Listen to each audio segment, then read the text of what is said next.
സൂക്ഷിക്കുവാൻ ദൈവത്തിന് കഴിയാഞ്ഞിട്ടല്ല, ദൈവത്തിന് കഴിയും. എന്നാൽ ദൈവത്തിന്റെ പ്രവൃത്തി കഷ്ടത വരുത്തി അതിൽ നമ്മെ അകപ്പെടുത്താതെ സൂക്ഷിക്കുക എന്നല്ല, നമ്മെ അകപ്പെടുത്തി അനർത്ഥം കൂടാതെ സൂക്ഷിക്കുക എന്നുള്ളതാണ്. ഈ ചൂളയിൽ ഇടാതെ അനനിയ, മിശായേൽ, അസരിയ എന്ന എബ്രായ ബാലന്മാരെ കാക്കുവാൻ ദൈവത്തിന് കഴിവില്ലാഞ്ഞിട്ടല്ല.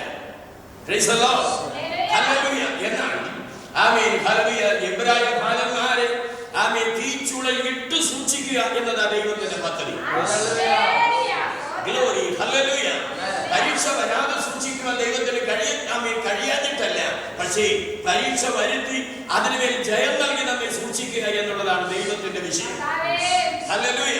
ദൈവത്തോട് മാത്രം പ്രാർത്ഥിക്കുന്ന രാവിലെ ഉച്ചയ്ക്കും സന്ധ്യയ്ക്കും പ്രാർത്ഥിച്ച നിഷ്കളങ്കനായ ദാനിയേലിനെ സിംഹത്തിന്റെ കുഴിയിൽ ഇടാതെ സൂക്ഷിക്കുവാൻ ദൈവത്തിന് പദ്ധതിയില്ലാഞ്ഞിട്ടല്ല. എന്നാൽ സർവശക്തനായ ദൈവം ചെയ്യുന്നത് അതല്ല. സിംഹത്തിന്റെ കുഴിയിലിട്ട് സിംഹത്തെ വായടച്ച് തന്റെ ദാസനെ അത്ഭുതകരമായി സൂക്ഷിക്കുക എന്നതാണ് ദൈവത്തിന്റെ പദ്ധതി.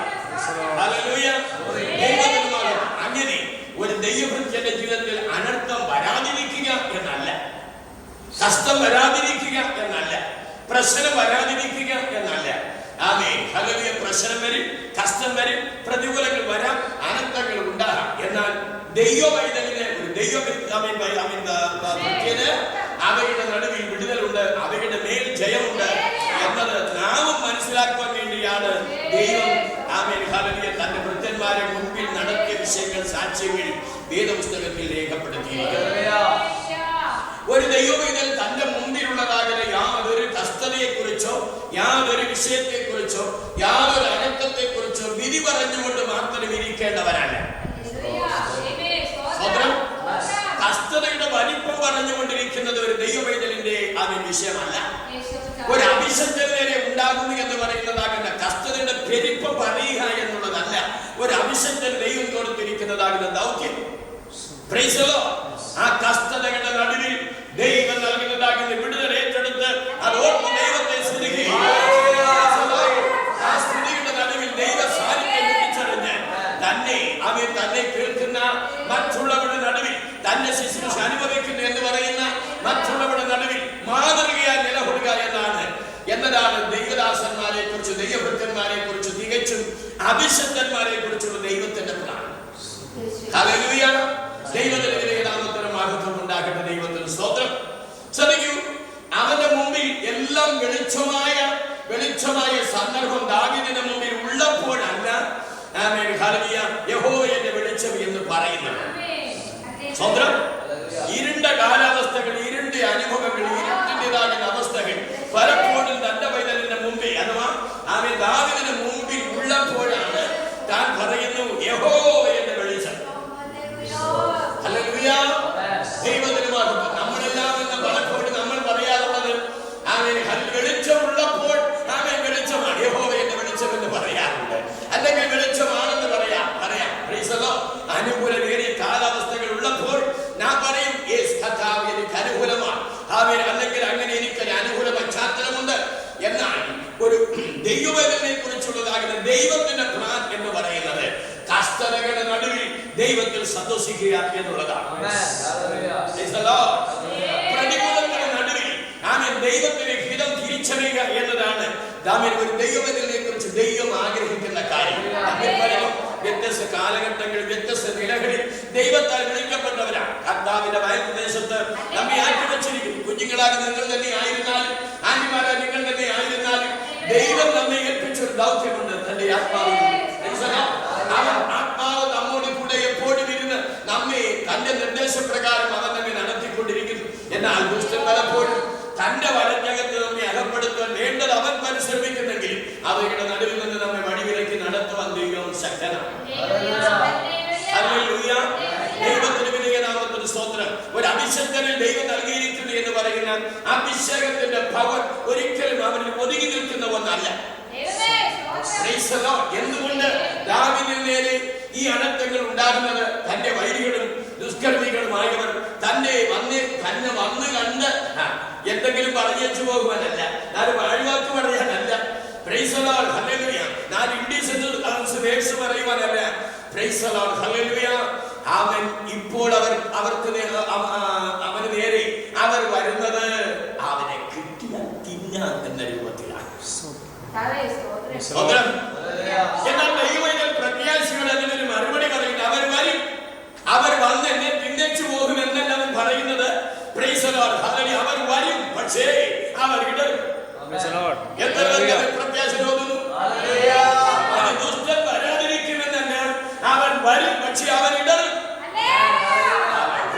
അനർത്ഥവുമായി ആമൻ, പ്രശ്നവുമായി, പ്രതികൂലവുമായി ആമൻ എന്നെ തിന്നുമാറ് ആമൻ അവർ വരും, പക്ഷേ വരുമ്പോൾ തന്നെ അവർ ഇടരും.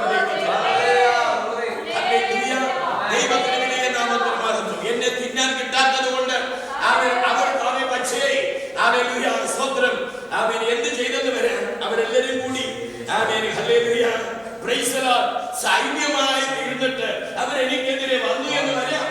ദൈവത്തിന് മഹത്വം. Praise the Lord. എങ്കിലും ആമേൻ ഹല്ലേലൂയ സൈന്യത്തിന്റെ നേരെ പാളയമിറങ്ങിയാലും എന്റെ ഹൃദയം എന്ത് ചെയ്യുകയില്ല, എന്തുകൊണ്ട് ഭയപ്പെടുകയില്ല. ആമേൻ യഹോവ എന്റെ ജീവന്റെ ബലമായതുകൊണ്ട് യഹോവ എനിക്ക് സാധാ ബലമല്ല, യഹോവ എന്റെ ജീവന്റെ ബലം. ദൈവത്തിന്റെ പലർക്കും പലതിൽ ബലം പറയാനുണ്ടെങ്കിൽ ഒരു ദൈവത്തിന്റെ ബലം പറയുവാനുള്ളത് ജീവനില്ല. മറുപടികൾ മനസ്സിലാക്കുമെന്ന് ഞാൻ വിചാരിക്കുന്നു. സർവശക്തനായ ദൈവത്തിൽ ആശ്രയിക്കുന്നു എന്ന് പറയുന്ന ഒരു ദൈവ പൈതലിന് ദൈവം നൽകിയിരിക്കുന്നു എന്ന് പറയുന്ന ജീവന്റെ ദിവസങ്ങളിൽ വച്ചാണ് ആമേൻ ഹല്ലേലൂയ ആമേൻ ദൈവത്തിന് വേണ്ടി പ്രവർത്തിക്കുവാൻ, ശത്രുവിനെതിരെ നിലകൊള്ളുവാൻ, പോരാളികളുടെ ജയത്തോടെ നിലകൊള്ളുവാൻ, അനർത്ഥങ്ങളെ എതിർത്ത് ആമേൻ ദൈവനീതിക്കൊത്തവണ്ണം നിലകൊള്ളുവാൻ ഇടയാകുന്നത് ദൈവം നൽകിയിരിക്കുന്ന ജീവന്റെ അഥവാ ആയുസ്സിന്റെ നാട്ടിൽ വെച്ചാണ്. Price the Lord. എന്നാൽ അതിന്റെ നടുവിൽ ഹല്ലേലൂയ അവൻ ജീവന്റെ ബലമായി എനിക്കുണ്ട് എന്ന ഉറപ്പ്, ധൈര്യം ആമേൻ ആ പ്രഖ്യാപന നമ്മുടെ മുമ്പിൽ ഉണ്ടായിരുന്നു. ഹല്ലേലൂയ. ദൈവത്തിന്റെ വലിയ നാമം. നമുക്ക് എല്ലാവർക്കും കർത്താവ് ജീവന്റെ ബലം തന്നെയാണ്. പക്ഷേ പ്രശ്നങ്ങളുടെ നടുവിൽ നാം അത് പ്രസ്താവിക്കണം. Amen hallelujah. പ്രതികൂലങ്ങൾ നമുക്കെതിരെ ഉണ്ടാകുമ്പോൾ യഹോവ ആര് എന്ന് ഉള്ളിൽ ഗ്രഹിച്ചിരിക്കുക മാത്രമല്ല, എന്റെ വായ കൊണ്ട് നാവ് കൊണ്ട് ഏറ്റുപറയുന്നവനായി മാറണം, ഉറക്കെ പ്രസ്താവിക്കുന്നവരായി മാറണം. അപ്പോഴാണ് ശത്രുവിന്റെ മേൽ നമുക്ക് ജയമുണ്ടാകുന്നത്. അപ്പോഴാണ് സൈന്യത്തിന് മേൽ നമുക്ക് ജയമുണ്ടാകുന്നത്. നമ്മുടെ കർത്താവ് ആരാണ്? ആമേൻ സൈന്യങ്ങളുടെ യഹോവയാണ്. അപ്പൊ പ്രശ്നം വന്നതായ സമയത്ത്, യുദ്ധം നേരിട്ടതാകുന്ന സമയത്ത് ആമേൻ യുദ്ധത്തിന് വലിപ്പമല്ല നോക്കേണ്ടത്, യുദ്ധത്തിൽ എത്ര പേരുണ്ടെന്നല്ല നോക്കേണ്ടത്, യുദ്ധത്തിന്റെ ആമേൻ സൈന്യ വലിപ്പമല്ല നമ്മൾ നോക്കേണ്ടത്, അവർ ചെയ്യാൻ പോകുന്ന പ്രവൃത്തിയുടെ ആധികാരികതയല്ല നോക്കേണ്ടത്. അവന്റെ നടുവിൽ നിലകൊള്ളുന്ന യുദ്ധവീരനായ സൈനികരുടെ യുദ്ധമേ അല്ല. 2 ദിനവൃത്താന്ത പുസ്തകം 20-ാം അധ്യായം വായിക്കുമ്പോൾ അവൻ ഇങ്ങനെ കാണുവാൻ കഴിയും. രാജാവാകുന്ന യെഹോശാഫാത്ത് യഹൂദ ഭരിച്ചുകൊണ്ടിരിക്കുന്നതായ ദിവസത്തിൽ അവൻ 3 കൂട്ടർ ഒരിക്കൽ വരും അവൻ യുദ്ധത്തിനായി അവൻ യഹൂദയ്ക്ക് നേരെ എതിരെ വന്നു. എന്നാൽ ആ സമയത്ത് അവൻ ഹല്ലേലൂയ അവൻ യഹോശാഫാത്ത് ഭയപ്പെട്ടു എങ്കിലും അവൻ ഹല്ലേലൂയ അവരെന്ത് ചെയ്തു? ഒരു ഉപവാസം പ്രസിദ്ധം ചെയ്യുകയാണ്. ഹല്ലേലൂയ. ഭയപ്പെട്ടേച്ച് ഭയം കൊണ്ട് അവൻ മിണ്ടാതിരുന്നില്ല. ഭയപ്പെട്ടു എങ്കിലും അവനെ യഹൂദയിൽ അവൻ ഒരു ഉപവാസം പ്രസിദ്ധം ചെയ്തു. മോവാബിയരും അമ്മോനിയരും സേയീർ പർവ്വത നിവാസികളും ഒരുമിച്ച് യുദ്ധത്തിനായി കടന്നു വരുന്നു എന്ന് കേട്ടപ്പോൾ ഭയം അവന്റെ ഉള്ളിൽ ഉണ്ടായെങ്കിലും ദൈവത്തോട് പ്രാർത്ഥിക്കുവാൻ വേണ്ടി ജനം ഒരുമിച്ച് ദൈവത്തോട് വിഷയങ്ങൾക്ക് വേണ്ടി അപേക്ഷിക്കുവാൻ വേണ്ടി അവൻ ഒരു ഉപവാസം പ്രസിദ്ധം ചെയ്യുകയാണ്. അവൻ യുദ്ധത്തിനായി വരുന്നത് കണ്ടിട്ട് ഉപവസിച്ചാൽ യുദ്ധം മാറുന്നു, യുദ്ധക്കാര് അവൻ തിരിഞ്ഞു പോകുമോ? ദൈവത്തിന് മഹത്വം. നമ്മൾ കർത്താവിന്റെ പുത്രനിലൂടെ ഒരു മുഖവരിയായ ദൂത് നാം കേട്ടു.